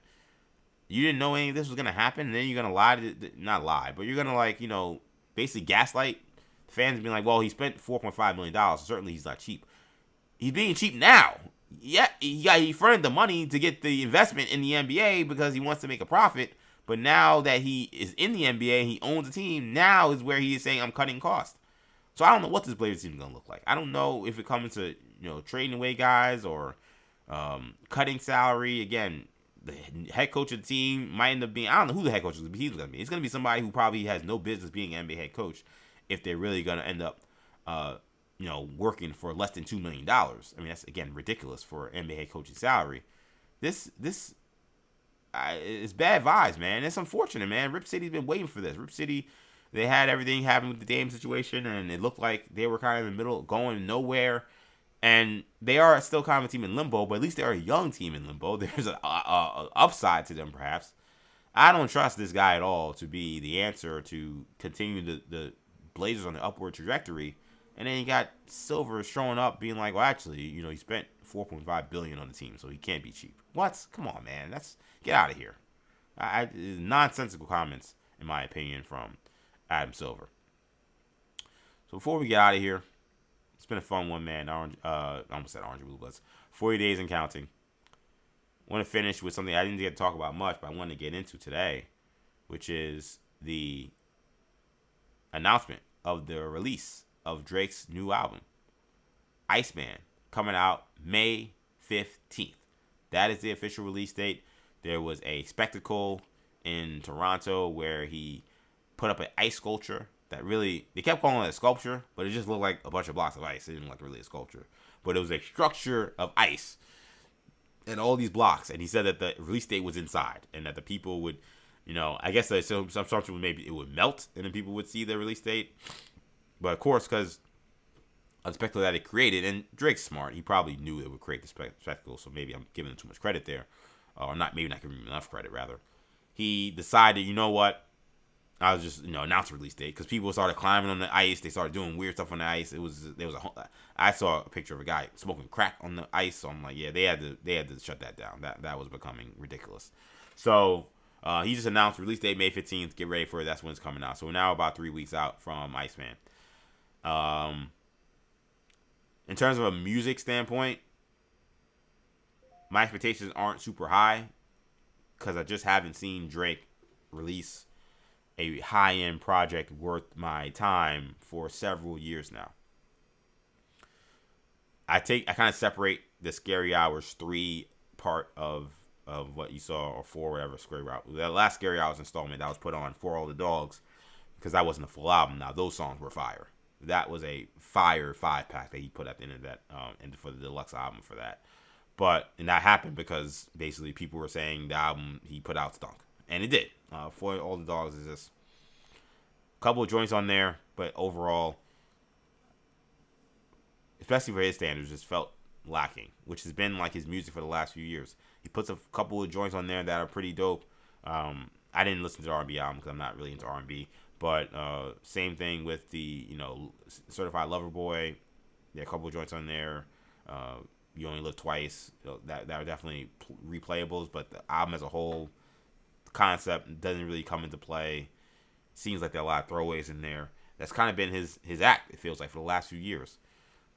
I am one of those people that believe that it might be strategic, where whatever issue he's having with his label has allowed him to say, let me just put out things to allow myself to get out of this deal so that I can then put out the music I want and then make the money I want. That could be the reality. But until I see otherwise, I'm going to not really say that Drake is in a position where I know he's going to drop a fire album. I haven't seen him do it in years. The question I have, though, is it possible for him to ever reclaim the top spot in rap? Because that is something that has been said by people who support him, people who follow, and just people who follow hip-hop, that, people who have heard segments of his albums like, oh, this is going to be the one that establishes that Drake is still indeed the number one rapper in the game, which he is not right now. That is quite clearly Kendrick Lamar.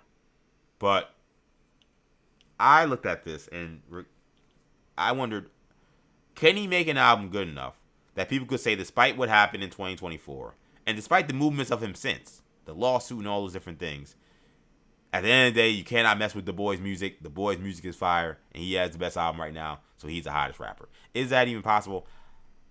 I don't know if it is.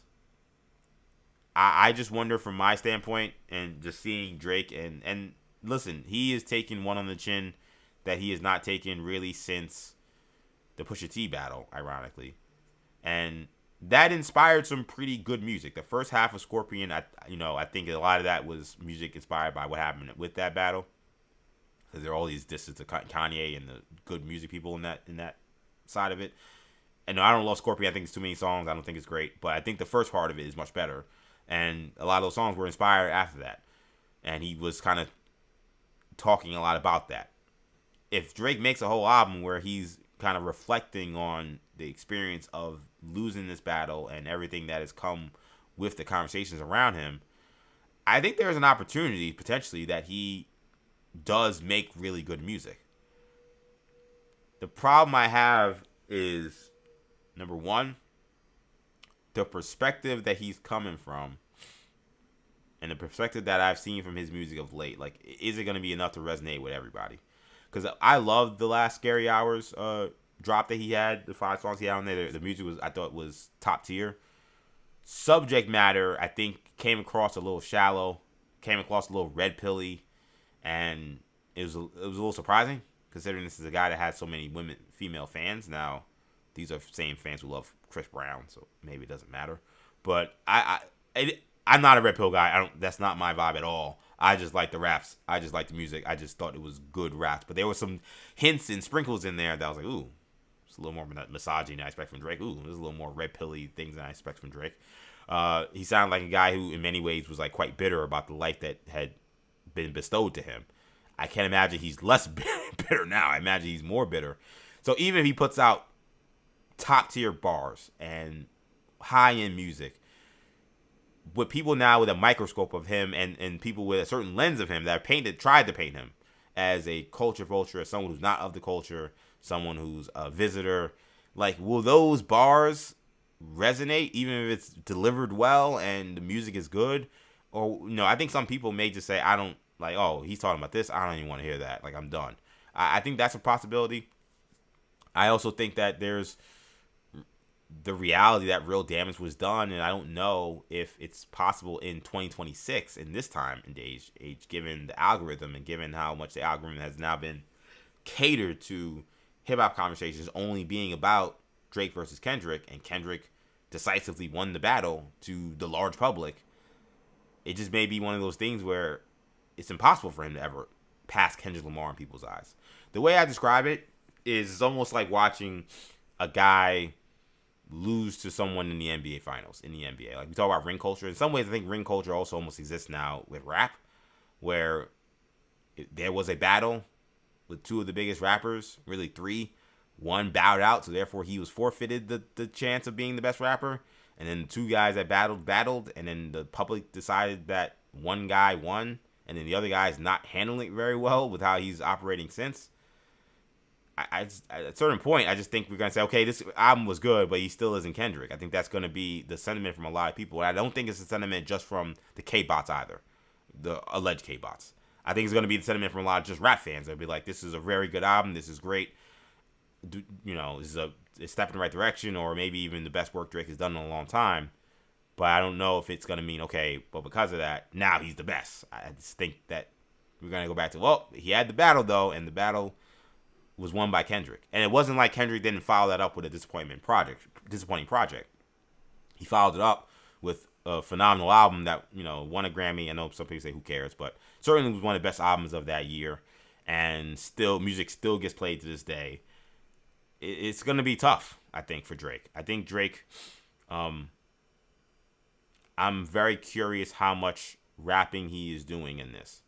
I've heard mixed things. Heard people say this started off more of him singing, and then now other people saying now he's added more rapping to it. Other people have said that there is a lot of rapping on it, and that's what he's trying to prove here, that he can rap. He has kind of talked about how he's disillusioned by rap in general because of everything that's happened.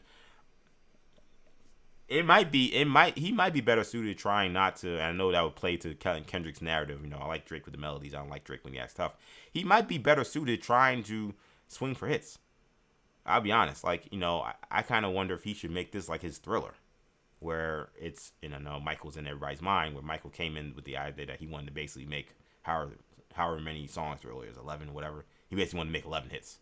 I wonder if that's maybe Drake's best avenue with this. And if he's trying to craft this magnum opus about everything he's been through, he's just unlikable to a lot of people. I don't know if people will be interested, but I don't know if people will be, and then for that reason he'll get album sales or streams, whatever the equivalent of that is now.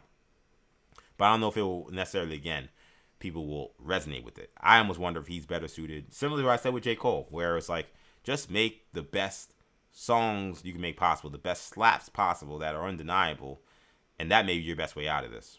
I wonder where Drake will go. I am definitely anticipating this album. How it will go, I don't know, but I know everyone's invested in it, and now we know an official date, May 15th, for Iceman. That's going to do it, man. I'm going to wrap up the week. Wrap up the week for 40 days and counting. I got to record an Orange and Blue Bloods in a little bit. But I want to thank you guys so much for checking out this show. Oops, didn't want to hit that one. Thank you guys so much for checking out this show, 40 Days and Counting.